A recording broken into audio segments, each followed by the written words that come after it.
मिनश्शैतानिर्रजीम बिस्मिल्लाहिर्रहमानिर्रहीम अला इन्ना औलिया अल्लाहि ला खौफुन अलैहिम वला हुम यहज़नून सदक़ल्लाहुल अज़ीम व सदक़ रसूलुहुन नबियुल करीमुल अमीन व क़ाल अल्लाहु तबारक व तआला फ़ी शानि हबीबिक इन्नल्लाहा व मलाइकतहु युसल्लूना अलन नबी या अय्युहल्लज़ीना आमनू सल्लु अलैहि व सल्लिमू तस्लीमा अस्सलातु वस्सलामु अलैका या सय्यदी या रसूलल्लाह व अला आलिका व अस्हाबिका या सय्यदी या हबीबल्लाह अस्सलातु वस्सलामु अलैका या सय्यदी या नबीअल्लाह व अला आलिका व अस्हाबिका या सय्यदी या मक्की या मदनी या अरबी या हाशमी या मुत्तलबी या सय्यदी या सय्यदी या सय्यदी या रसूलल्लाह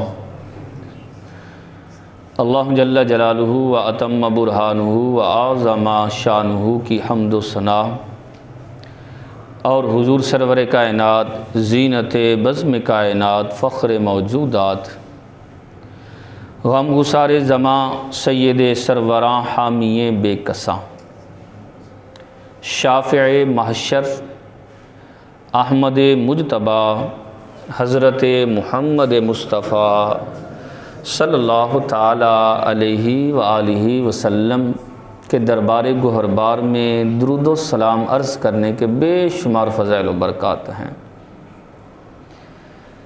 चुनांचे नबी रहमत शफ़ी उम्मत सल्लल्लाहु ताला अलैहि व आलिहि वसल्लम ने इरशाद फरमाया, जब तुम्हें दुनिया के गम घेर लें और आसानी की तरफ तुम्हें राह ना मिले और ऐसे कठिन और मुश्किल वक़्त में तुम खुद को बेसहारा समझने लग जाओ तो परेशान ना होना, सहारे वाले नबी पर दुरूद व सलाम पढ़ना, अल्लाह तुम्हारे लिए आसानियों के दरवाज़े खोल देगा। जब ख़ुद सरकार बताने वाले हैं ये वजीफ़ा तो हमें फिर सुस्ती नहीं करनी चाहिए, क्योंकि परेशानियां गोया कि ज़िंदगी का एक हिस्सा है। तो दुरूद व सलाम पढ़ते रहें ताकि ये दुनियावी परेशानियां दूर रहें और बंदा आखरत के मामलात इबादत में जो है वो एक्टिव रहे। अल्लाह रब्बुल इज़्ज़त हम सब को कसरत के साथ मोहब्बत के साथ बारगाह रिसालत मआब सल्लल्लाहु ताला अलैहि व आलिहि वसल्लम में दुरूद व सलाम का नजराना पेश करने की तौफीक अता फरमाए। आज 6 रजबुल मुरज्जब है, जैसे आप पहले सुन भी चुके हैं। ख्वाजा ख्वाजगान सुल्तानुल हिंद अताए रसूल वारिस नबी हज़रत ख्वाजा मुइनुद्दीन हसन संजरी रहमतुल्लाहि ताला अलैह का उर्स मुबारक है। आपका यौम विसाल 6 रजबुल मुरज्जब यानी आज का दिन है। आप रहमतुल्लाहि ताला अलैह उन बुज़ुर्गान दीन में से हैं जिनका नाम बुलंद मर्तबे पर, जिनका मुकाम बहुत बुलंद है।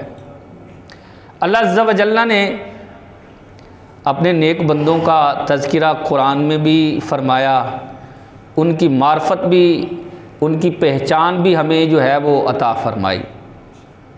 बड़ी मशहूर आयत कि अल्लाह रब्बुल इज़्ज़त ने इरशाद फरमाया, अला इन्ना औलिया अल्लाह ला खौफुन अलैहिम वला हुम यहज़नून। बेशक अल्लाह के जो दोस्त हैं, अल्लाह के जो वली हैं, इनके ऊपर ना किसी किस्म का गम है और ना किसी किस्म का कोई खौफ है। ये बेपरवाह हैं इन चीज़ों से। ये अल्लाह के दोस्त हैं, ये अल्लाह के दोस्त। नबी रहमत सल्लल्लाहु ताला अलैहि वसल्लम ने ना बड़ा प्यारा इरशाद फरमाया, इंसान अपने दोस्तों से पहचाना जाता है। अगर आप किसी इंसान को पहचानना चाहते हैं तो उसकी दोस्ती देखिए। अगर उसकी दोस्ती अच्छी नहीं तो ये समझ लें कि उसका इंतखाब भी अच्छा नहीं है, और अगर उसका दोस्त बड़ा बेहतरीन दोस्त है तो समझ लें कि उसका इंतखाब भी अच्छा है। क्योंकि उमूमी तौर पर इंसान फितरतन उन लोगों की तरफ माइल होता है जो इसकी तबीयत से मिलते जुलते होते हैं। जैसे आप देखिए क्लास के अंदर नया बच्चा आएगा ना, तो सारी क्लास के साथ दोस्ती नहीं लगाएगा, सबको अपना जिगरी यार नहीं बनाएगा, 2-4 होंगे जो इसके साथ मिल जाएंगे, गैदरिंग हो जाएगी, दोस्त बन जाएंगे। क्यों? क्योंकि उनकी और इसकी तबीयत आपस में मिल गई है, तबीयत फितरत मिलती है, तो तब दोस्ती जो है वो वजूद में आती है। तो अल्लाह रब्बुल इज़्ज़त के महबूब ने फरमाया इंसान अपने दोस्तों से पहचाना जाता है। तो गोया इस तरफ भी इशारा है कि अगर तुम अल्लाह की मार्फत पाना चाहते हो तो फिर अल्लाह वालों के पास बैठ जाओ, तुम्हें अल्लाह की मार्फत मिलेगी। अल्लाह का जूदो सखा देखना चाहते हो तो फिर अल्लाह वालों की अताओं को देखो। अल्लाह का सत्तार होना देखना चाहते हो, फिर अल्लाह वालों के पास आकर बैठोगे तो तुम्हें पता चल जाएगा ये किस कदर लोगों के ऐबों पर पर्दा डालने वाले होते हैं। और सुल्तानुल हिंद ख्वाजा ख्वाजगान हज़रत ख्वाजा मोइनुद्दीन चिश्ती अजमेरी रहमतुल्लाहि ताला अलैह का नाम जो है हसन है, संजर ये इलाका है, और वालिद गिरामी का नाम है ग़ियासुद्दीन। इल्मी गिराने के अंदर ही आंख खोली। वालिद बहुत परहेज़गार मुत्तकी इंसान थे, अगरचे रईस और मालदार थे, लेकिन उलमा का अदब बहुत ज़्यादा किया करते थे, उलमा से बहुत ज़्यादा अकीदत रखते थे, उनकी खिदमत किया करते थे। और सूफिया किराम भी फरमाते हैं जो ये चाहता है कि मेरे बच्चे नेक हों, मेरे बच्चे आलिम दीन बने, मेरे बच्चे हाफ़िज़ कुरान बने, उसे चाहिए कि वो उलमा की खिदमत करे, उनकी जूतियाँ सीधी करे, इनकी बरकत से अल्लाह इसकी औलाद को नेक बना देगा। क्योंकि ये मर्तबा बहुत बड़ा है ना उलमा का भाई। आप रहमतुल्लाहि ताला अलैह की शख्सियत तो वैसे किसी तारुफ को मुहताज नहीं है भाई, क्योंकि आज जो आपका उर्स है ना वो 809वां सालाना उर्स है, यानी 800 साल पुराने बुज़ुर्ग हैं। अगरचे इस वक्त हमारे दरमियान गोया के ज़ाहरी हयात के साथ मौजूद नहीं, लेकिन क़यामत तक ये ज़िंदा हैं लोग, इनका तज़किरा चलता रहना है, आने वाले लोगों ने इनसे फ़ायदा उठाते रहना है। आप रहमतुल्लाहि ताला अलैह जो सिलसिला है वो चिश्ती है, और याद रखिए चिश्ती हो या साबरी, नक्शबंदी हो या सोहरवर्दी, ये सारे के सारे एक ही हैं। यूँ समझ लें एक दरख्त है और उसकी मुख्तलिफ़ शाखें हैं, इनमें कोई इख्तिलाफ नहीं है। हर फूल की खुशबू है, हर एक ने अल्लाह और उसके रसूल को ही राज़ी करना है। और आप देखें बुजुर्गान दीन की ना सीरत पढ़ें, जिसको अल्लाह ताला ने नवाजना होता है ना, उसको बचपन से ही कठिन और मुश्किल और दुश्वार गुजार राहों से गुजारता है। आप ख्वाजा मोइनुद्दीन चिश्ती अजमेरी रहमतुल्लाहि ताला अलैह खुद फरमाते हैं, मैं अभी 15 साल का हुआ था कि वालिद गिरामी का साया जो है ना वो मेरे सर से उठ गया, इंतकाल कर गए, और मुझे विरासत के अंदर जो चीज़ मिली ना वो एक पन चक्की यानी पानी से चलने वाली चक्की थी और एक बाग था। अब मैं क्या करता, सारा दिन बाग की बागबानी करता और उस पन चक्की के ज़रिए बाग को सैराब करता, यही मेरा काम था। कहते हैं एक दिन एक मजजूब तबीयत के बुज़ुर्ग हज़रत इब्राहीम कंदूज़ी रहमतुल्लाहि ताला अलैह ना मेरे बाग में तशरीफ़ लाए। बच्चे उमूमन इन्हें तंग करते थे, लोग इनकी हकीकत से बेखबर थे, माज़अल्लाह कई लोग इन्हें पागल भी कह देते थे। वो तशरीफ़ लाए तो मैं देखकर बड़ा खुश हुआ। मैंने जाकर बड़ी मोहब्बत से उनका हाथ पकड़ा और एक दरख्त के साए में लाकर बिठाया। खुद बाग के अंदर जो सबसे बेहतरीन अंगूरों का खोशा था ना उसे तोड़ा, ठंडा पानी प्याले के अंदर भरा और बड़े एहतराम के साथ, बड़ी अकीदत के साथ लाकर ना उनकी बारगाह में पेश किया और ख़ुद दो जानू होकर हाथ बांध के बैठ गया और आंखें झुका ली। आप फरमाते हैं मुझे लगता है कि बाबा जी को मेरा ये अंदाज़ बड़ा पसंद आया। फरमाने लगे बेटा क्या करते हो? मैंने कहा जी बाबा जी मैं यही काम करता हूँ कि बाग की बागबानी करता हूँ और पन चक्की चलाता हूँ। वालिद गिरामी का साया मेरे सर से उठ चुका है। तो मुस्कुराकर फरमाने लगे, बेटा तू इस काम के लिए नहीं पैदा किया गया, तुझे किसी और काम के लिए बनाया गया है। इतना फरमाया और अपनी जेब से ना एक सूखी खल का टुकड़ा, खल जो गौ देहात में रहने वाले हैं ना वो उमूमन समझ जाएंगे, ये जानवरों को डाली जाती है खल, इसको खल्ली भी कह देते हैं, खल भी कह देते हैं। वो अपनी जेब से निकाली। देखें बुज़ुर्गों का ज़रा मुजाहदा। हमारे यहाँ तो खाने के अंदर नमक कम हो जाए तो फिर बीवी की खैर नहीं ना होती, घर वाली तो बस फिर कम है या ज़्यादा। लेकिन ये बुज़ुर्ग अपने आप को कैसे मारते थे अल्लाह की रज़ा पाने के लिए, अपने नफ्स को मिटाने के लिए वो खल खा लिया करते थे। भूख लगती तो खल खाकर गुजारा करते और अल्लाह की इबादत में मशगूल रहते। वो खल का टुकड़ा जेब से निकाला और अपने मुंह में चुबाना शुरू किया। चबा कर ना हज़रत ख्वाजा मोइनुद्दीन चिश्ती फरमाते हैं मेरे मुंह के अंदर डाल दिया। फरमाया बेटा मुंह खोलो। उनका जूठा, उनका लुआब लगा हुआ मेरे मुंह के अंदर आया ना। और वैसे भी ये सरकार की हदीस पहले सुन लें कि कंजुल उम्माल के अंदर ये रिवायत है, नबी करीम सल्लल्लाहु अलैहि वसल्लम ने इरशाद फरमाया मोमिन के जूठे में शिफा है। हमारे यहाँ तो जनाब नखरे किए जाते हैं, और मैं नहीं जूठा पींदा जी, ये नहीं मुझे कराहत आती है, बीमारी लग जाती है। तुम्हारी बीमारी तुम्हारे साथ। आमिना का लाल का जो फरमान है, ज़मीन इधर से उधर और आसमान इधर से उधर हो सकता है, आमिना के लाल का फरमान कभी भी गलत नहीं हो सकता। फरमाया शिफा है, और ये नहीं फरमाया कि ये इससे शिफा मिलेगी उससे।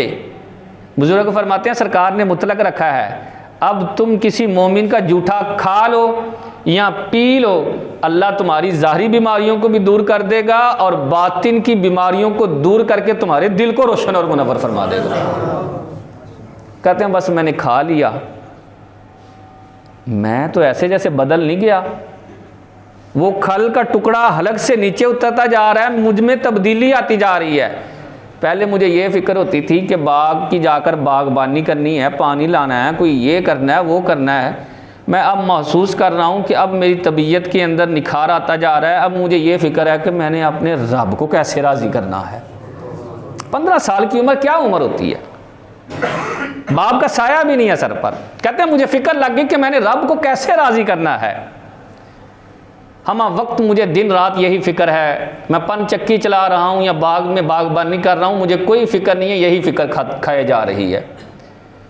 कहते हैं फिर मैंने फ़ैसला कर लिया, मैंने बाग को सेल किया, पन चक्की को भी सेल किया, जो माल आया सारे का सारा गरीबों मिस्कीनों के अंदर अल्लाह की राह में ख़र्च कर दिया।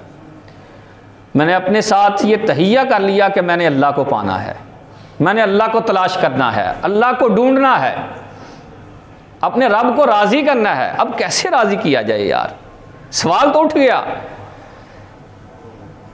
तो आप फरमाते हैं फिर मैंने रब को राज़ी करने के लिए सबसे पहले कुरान पाक की तालीम हासिल की और फिर कुरान को हिफ़्ज़ किया। फिर बाकायदा तौर पर दर्स निज़ामी की, आलिम कोर्स, क्योंकि जाहिल कभी भी अल्लाह का बंदा यानी अल्लाह के करीब अल्लाह का वली नहीं हो सकता। हमेशा इल्म वाला ही अल्लाह का दोस्त हो सकता है। आप फरमाते हैं मैंने कुरान हिफ़्ज़ किया, दर्स निज़ामी की, तो एक दिन मेरे उस्ताद साहब फरमाने लगे यार तूने ज़ाहरी इल्म तो पढ़ लिया है लेकिन तेरी तिश्नगी अभी बाकी है। तो इस तरह कर, ये साथ ही ना करीब ही एक बस्ती है हरवन, वहाँ एक बड़े सादा से बुज़ुर्ग हैं, तबीयत के अंदर बड़ी नफासत है और दरवेश किस्म के वो आदमी हैं, तुम उनके पास चले जाओ। तुम्हारी ये जो प्यास है ना, मुझे लगता है उनकी बारगाह में जाकर बुझ जाएगी। हज़रत ख्वाजा मोइनुद्दीन चिश्ती अजमेरी रहमतुल्लाह ताला अलैह उठे और उस बस्ती की तरफ चल पड़े। तो वहाँ जो बुज़ुर्ग थे उनका नाम था हज़रत ख्वाजा उस्मान हरवनी रहमतुल्लाह ताला अलैह। आप फरमाते हैं मैंने जब उनके चेहरे को देखा तो देखता ही रह गया।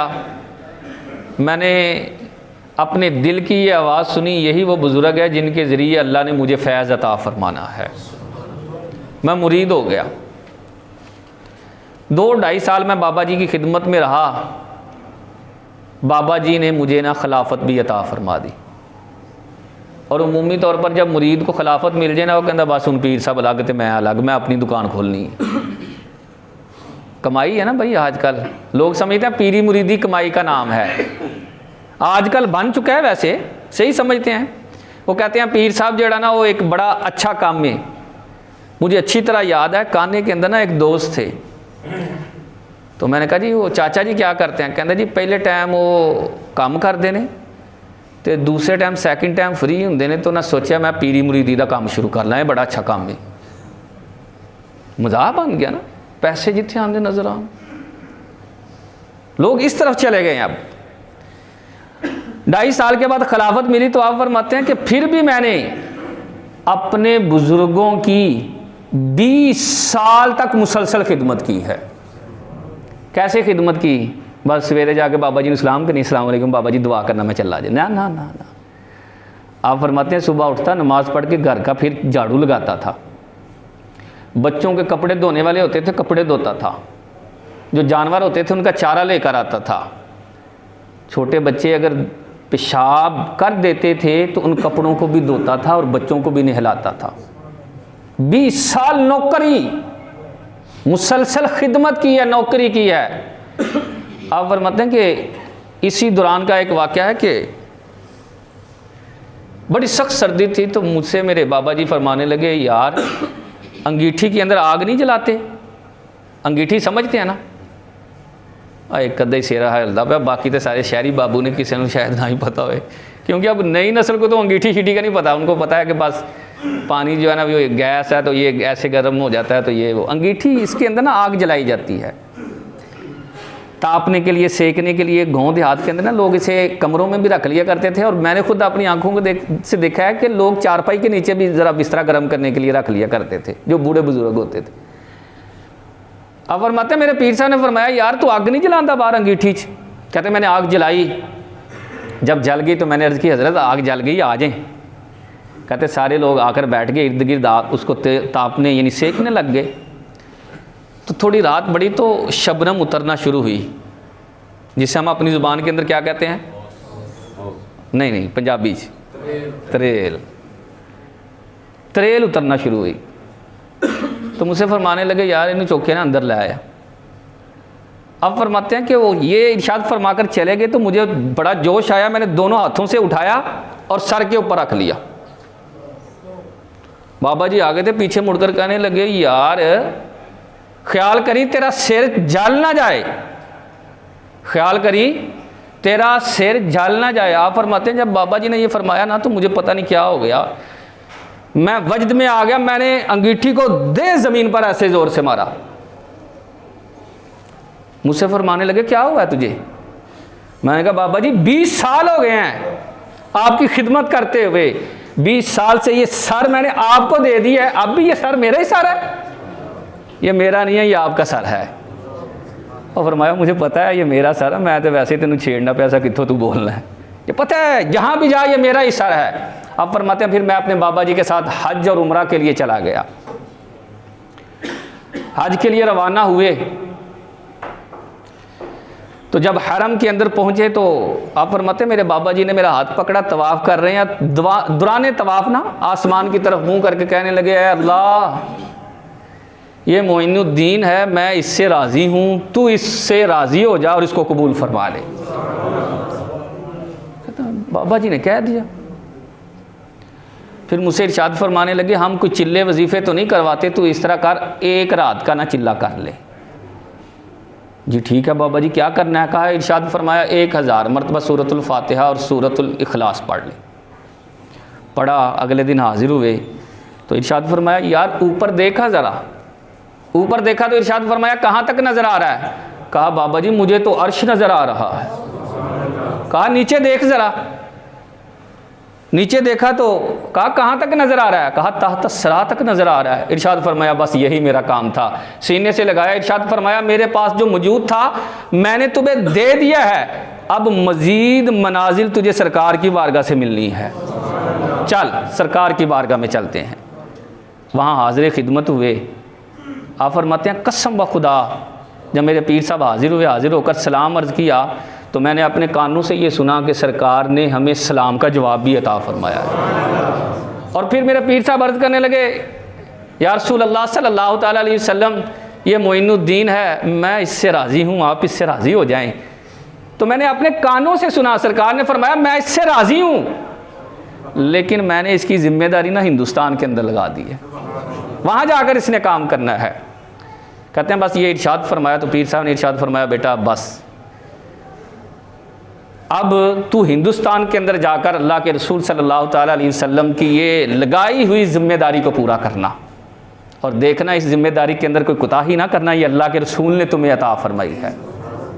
इसलिए हिंदुस्तान के अंदर लोग आपको अताए रसूल कहते हैं कि रसूलुल्लाह ने हिंदुस्तान को ये हीरा जो है अता फरमाया है। फिर चलते चलते बुज़ुर्गान दीन के मज़ारात पर हाज़िरी देते देते ख्वाजा मोइनुद्दीन चिश्ती अजमेरी रहमतुल्लाह ताला अलैह लाहौर शहर आए, और लाहौर शहर के अंदर फिर मरकज़ुल औलिया हुज़ूर दातागंज बख्श रहमतुल्लाह ताला अलैह में उनकी बारगाह में हाज़िर हुए। आप सबको पता है वहाँ उनकी चिल्लागाह भी है, 40 दिन चिल्ला किया। और आप ही का ये शेर है, गंज बख्शे मजहरे ना किसारा का मिलारा। लोग कहते हैं चिल्ला किया, लेकिन मेरा अपना ये एक ख़्याल है, चिल्ला नहीं किया। 40 दिन दाता साहब के कदमों में बैठ कर ना दाता साहब से मशवरा किया, हज़रत हिंदुस्तान के अंदर दीन का काम कैसे करना है, सीख लिया ना। तो फिर जब हिंदुस्तान के अंदर गए, दाता के समझाए हुए तरीके पर अमल शुरू किया, अल्लाह ने इनकी बरकत से 90 लाख गैर मुस्लिमों को इस्लाम की दौलत अता फरमाई। कितना दीन का काम किया। इसके बावजूद पता क्या है, जब आपकी आखिरी उम्र आई तो आप बात बात पर रो लिया करते थे, दिन को भी रोते, रात को भी रोते। बड़े लोग ना कई मरतबा लोग तंग आ जाते हैं, यार हर मरतबा ही रोना। जैसे मेरे पीर साहब है ना मौलाना इलियास कादरी साहिब दामत बरकातुहुल आलिया, तो बड़े सारे लोग कहते हैं यार बाबा जी हर टाइम ढाडे रोंदे ही रहंदे ने। इसी तरह की कोई कैफियत थी कि हर टाइम ही रोते रहते। आपके एक मुरीद ख़ास थे और खलीफा भी हैं, हज़रत कुतुबुद्दीन बख्तियार काकी रहमतुल्लाह ताला अलैह। लोगों ने कहा आप जाकर कुछ कहें ना। आप आए तो बाबा जी लेटे हुए थे, पाँव दबाए, पाँव दबाने शुरू किए तो फरमाया हाँ भाई कुतुबुद्दीन खैर है। अर्ज़ की हज़रत आपने ना अल्लाह के रसूल की लगाई हुई ज़िम्मेदारी को पूरा किया है। आपने कोई अपना प्लाट नहीं बनाया, कोई कोठियाँ कोई जायदाद नहीं बनाई, आपने दीनी मदारिस बनाए हैं, दीन को जो है वो फैलाया है, और फिर साथ ही गरीब परवर भी हैं, और 90 लाख लोगों ने आपकी बरकत से कलिमा पढ़ा है। और 50 साल से मैं देख रहा हूँ दिन को तबलीग दीन करते हैं, रात को मुसल्ले पर बैठकर अपने रब को राज़ी करते हैं। तो कहते मैंने ये आपकी खुसूसियात गिनवा रहा था तो बाबा जी फिर रोना शुरू हो गए और फरमाने लगे ओ कुतुबुद्दीन इधर आ यार, मुझे सीने से लगाकर रोने लग गए और फरमाने लगे यार तू देखता नहीं दाढ़ी सफ़ेद हो गई है, अब मेरा जाने का वक्त आ गया है।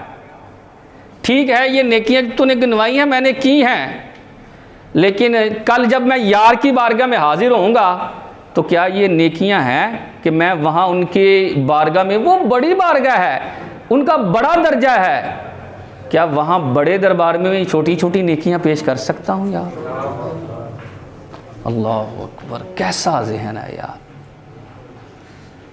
ये हैं हमारे बुज़ुर्ग जिनसे हम मोहब्बत करते हैं, और यकीन माने मैं कल भी अर्ज़ कर रहा था कि इन्हीं की बदौलत हम मुसलमान बैठे हुए हैं। ये पाको हिंद के अंदर आए, इनके इस्लाम फैलाने की वजह से आज हम मुसलमान हैं। हमारे अब्बा व अजदाद पीछे चले जाएं तो कोई ना कोई गैर मुस्लिम, कोई सिख, कोई कुछ ना कुछ निकल आएगा, लेकिन इन लोगों ने आकर यहाँ इस्लाम की बुनियाद डाली है, लोगों को शऊर दिया है, इस्लाम की तालीम से आगाही दी है।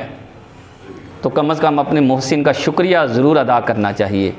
शुक्रिया किस तरह अदा किया जाएगा? इनकी तालीमात पर अमल करें, और हो सके तो इसाले सवाब भी करें, अगर मुमकिन हो तो लंगर शरीफ का भी अहतमाम कर लें, अपने अपने घरों में ही कर लें। जैसे वो पहले जो है इस्लामी भाई बयान कर रहे थे ना कि ज़रूरी नहीं है कोई देगे शगी चढ़ाई जाए यार, वहाँ इखलास देखा जाता है। हो सकता है आपका एक पानी का गिलास ही वहाँ कबूल हो जाए, वहाँ इखलास है, वहाँ देगे नहीं मंजूर, इखलास मंजूर है। अपने ही घर में बैठकर अपने ही बच्चों को बिठाकर कोई ख्वाजा साहब की कोई करामत सुना दें, ये देखें, ये छोटा सा रिसाला है, ये ले लें, ये नेट पर भी मौजूद है, करामात ख्वाजा, फैज़ान ख्वाजा, गरीब नवाज़ पढ़ें। जब आप पढ़ेंगे बताएंगे तो इंशाल्लाह हमारी आने वाली नस्लों को पता होगा यार कितना काम किया है। उन साड़ी आने वाली नस्लों को पता ही नहीं है कि दाता साहब ने की काम किया है। माज़अल्लाह ये ज़रूर जेल में बिठा दिया जाएगा, उत्थे जाना शिरक है, उत्थे जाना गुनाह है। आज तक पता ही नहीं है कि दाता साहब ने क्या काम किए हैं, ख्वाजा मोइनुद्दीन चिश्ती ने क्या काम किए हैं, बुज़ुर्गों की तालीम का नहीं पता। गंदे जहन के अंदर गंदे ख्यालात आते हैं कि वहाँ शिरक हो रहा है, वहाँ वो हो रहा है, तो ये हो रहा है। हालांकि ऐसा नहीं है कुछ भी। अल्लाह ने इन लोगों को नवाजा है, इनका मर्तबा और मुकाम बुलंद किया है, तो इनकी सीरत को अपनाएं, इनके अंदाज को लें। जिस तरह इनके अंदर दीन का दर्द था ना, उस दर्द को अपने सीने में भी महसूस करें, फिर देखें रूहानियत के अंदर कैसा इजाफा होता है। अल्लाह हम सब को उस दर्द को